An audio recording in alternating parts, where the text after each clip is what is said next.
Guys, magandang araw po sa inyo lahat. I hope nasa mabuti kayong kalagayan. Guys, emergency lang po to guys dahil po ay meron po akong ipaabot kay kaibigan natin Dwindi. Show to dito kung nandito po ba siya kasi po meron pong nag-chat sa akin, no? Sila po daw ay isang manggagamot. 5 po sila nag-chat po sa FB ko. Sabi po nila, binabalaan po tayo bakit ko po daw pakikialaman po yung ginagawa po nila doon kay Doc. Parang umaamin sila guys, no? Nagpanggap sila na sila din ang kumulam. Kaya dito tayo ngayon guys, kausapin po natin yung 20. Nakita ko talaga siya guys, oh. Kaibigan, siya to, nandito ka pala? Oo, meron po akong itatanong. Yung pumasok sa messenger ko, nag-chat po sila. Iwan ko lang kung bakit po nila kukuha yung messenger ko. Oo, sabi po nila bakit. Oo, nagalit po sila. O kung hindi ko daw ipahinto yung pagtulong mo, mapapahamak daw kami. Sino po? Kilala mo po sila kaibigan?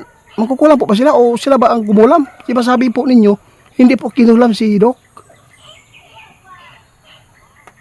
Tinatakot lang po daw tayo guys. At saka meron pang sinasabi po siya. Kaibigan, nakita mo? Oo po. Sabi po nila, kung pakikialaman pa natin po yung doktor, meron po daw akong kalalagyan. Gusto ko lang po makatulong kaibigan. Oo, wag kang mag-alala, hindi ako natatakot kaya dito po ako sa iyo para maano ko, maipaabot ko sa inyo po kasi hindi po maganda yung sabi nila sa atin dito. Hindi ko lang babanggitin kung sino po sila. Inuutusan po daw sila. Mayayaman po daw nag-utos sa kanila. Di ba?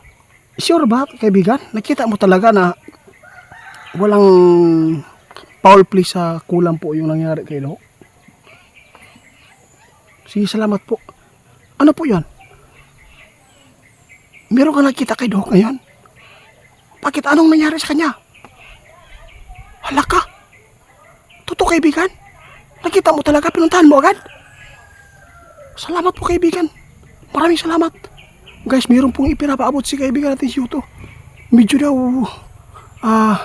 may pagbabago po daw talaga sa karamdaman po ni Doc ngayon guys. Sana po kaibigan makasurvive siya. Yung ano natin, yung parcel na pinadala ko, kita mo? Malapit na. Sige, maghintay na lang tayo. Sana po makarating doon sa followers natin na doktor. Guys, meron nakita si kaibigan yan guys. O si Siyoto. Na medyo may nakita po siya ng pagbabago sa karamdaman po ni Doc. Sana po makasurvive siya kaibigan. Before makarating yung ano natin. Oo, kung sino man yung ano, ito lang, kung sino man yung natatakot sa amin, nananakot sa amin, ipagpatuloy ko pa rin, no? Para yung mga tao nagmamahal po kay Doc, alam po nila yung katotohanan dito na may puruan. Sa lahat po ng ano mo sasabi po ninyo kaibigan tungkol sa mga nagpapakalat na balita na patay na po daw si Doc. Ano pong masabi mo sa kanila?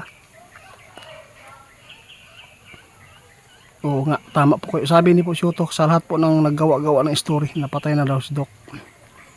Ihinto po niyo yan kasi po hindi po maganda yan. Dapat sana, no? Kung i-content man niyo yan, ayusin po niyo. Huwag po ninyong ganyanin yung tao kasi buhay pa, pinapatay niya. Sa lahat po ng nagbintang sa akin na nag-post daw ako na patay na daw si Doc. Hindi po, wala po akong pinupost na ganyan. Ako na nga ang nililinaw ko na nga eh. Pinapaabot ko na po talaga sa inyo. Kaya wala po akong sinabing masama kay Doc kundi tumulong, no? Tungkol din kaibigan ha. Oo, may mga tao nanguha ng lansones dito guys. Kaibigan? Oo, salamat po. Ipagpatuloy lang natin po yung kabutihan natin dito sa mga taong nagsusubaybay po sa kay Doktor. Kasi guys, meron nakitang pagbabago yung karamdaman ni Doc. Kaya ang problema lang dito, may mga nagpanggap na mga kukulam dito sa atin, magagamot daw sila. Binabantaan kami na hindi ko na daw pwede pang utos-utosan yung duwende na tumulong po doon kasi po marami po daw talaga. Merong hindi ko lang isabi guys kung anong talaga kung bakit po sila nagagalit kay Doc, no.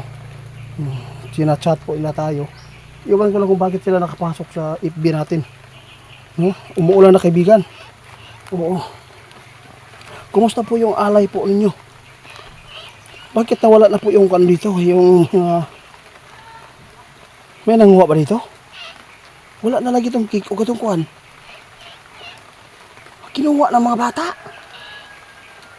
Na, kinuha yung ano natin guys. Pasensya na kaibigan na. Putig tiil. Hindi ko napagsabihan yung mga bata. Kinuha nila yung ano dito. Inumin. Patawad. Ay nako po. Ano pang, meron pa akong itatanong kaibigan. Kung sakali po na gumaling si Doc, may puruhan ba na totally na gid ba nga maayo na gid siya? Ha? Salamat sana po no na maging maayos po yung kalagayan niya kapag maka-recover na guys. Basta maganda po talaga ang nakikita ni kaibigan. Sana po makarating yung ano. Bakit po siya nakikita mo kaibigan na may pagbabago? Ano pong ginagawa po niyo doon? Ha? Salamat kaibigan ha. Maraming salamat talaga. Hindi ko na lang po ipaliwanag po. Hindi ko lililiyawin po. Hindi ko na lilinawin kung ano po ang tinutulong po ninyo doon. Oo, salamat po. Alam ko po kaibigan na hindi po kayo magagamot. Oo, pero may mga paraan po talaga na pwede mong gawin. Maraming salamat kaibigan ha. Oo, sana po makasurvive talaga.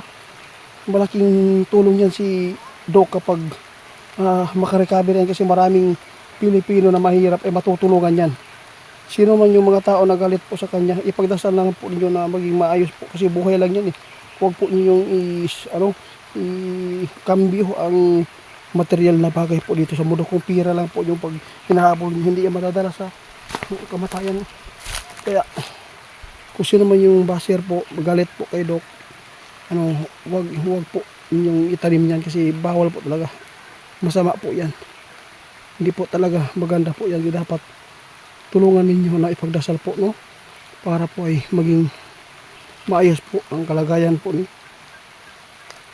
Doc. Kasi, oo, totoo yan kaibigan. Kung ang tao po daw guys ay nagkakasakit po ng ganyan, kung mahina po yung loob, ay mas lalo po daw talaga na hindi makaka-recover. Kung lumalaban ka daw sa sakit na yan, yung cancer, kayang-kaya po yan labanan. Kaya, sino man yung nagbanta sa akin ngayon, yung mangkukulam na yan, kung totoo ka mangkukulam, huwag mo akong idaan sa pananakot mo.